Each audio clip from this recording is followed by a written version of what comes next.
Sunst und jetzt von Max Barak.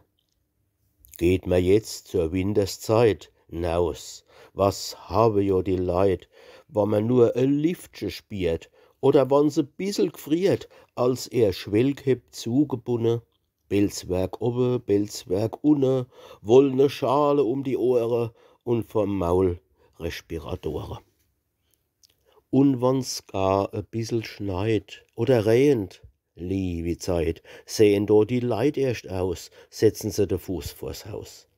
Wasserdichte Mäckintosche, Gummimäntel und Galosche ziehen se an und Wasserstiefel, meine Seele, es wird dem übel. Und ich weiß nicht, was das ist, so doch alles Rheumatis oder Podagra und Gischt und es Zipperle gekriegt, durch Verkältung, es ist zum Lachen, trotzem Pelz, der Gummisache, Regiemäntel, Mäckintosche, Wasserstiefel und Galosche. Nee, do war vor Jahr und Tag doch ein anderer Menschenschlag auf der Welt.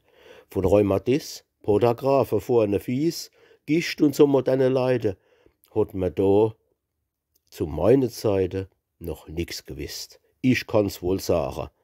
Und haben wir dann Pelz getragen? Ja, es hat sich selles Mal was gebelzt. A Kamisol, Rock und Hose, Schnalle Schuh, Strimp bis an die Knie dazu, auf'm Kopf ein Filzzylinder. So was Sommer oder Winter habe sich in frühere Tage unser Mannsleid als getragen. Und die Weiber waren nicht so zart wie heutzutage, nicht so hektisch und nervös und so mager wie Gäs. Nee, die alte Pelzerweiber haben nicht wie jetzt die Leiber misse als mit Reck drapieren und mit Watt so ausstaffieren.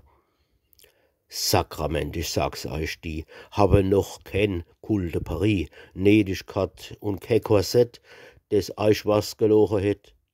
Keine Frisure à la Mignon, falsche Zepp und Lockchignon. Nee, vom Kopf bis zu de Wade war do alles gut geraten. Und ad wokem Kopf war meiner Seel kein Stroh im Dach, s Oberstiebsche war do hell, s Herz auch an der rechten Stell, denn es habe jo die Alte was auf er und treu noch kalte. Habe keinen Roman gelesen, kurz, sie sind halt recht gewesen.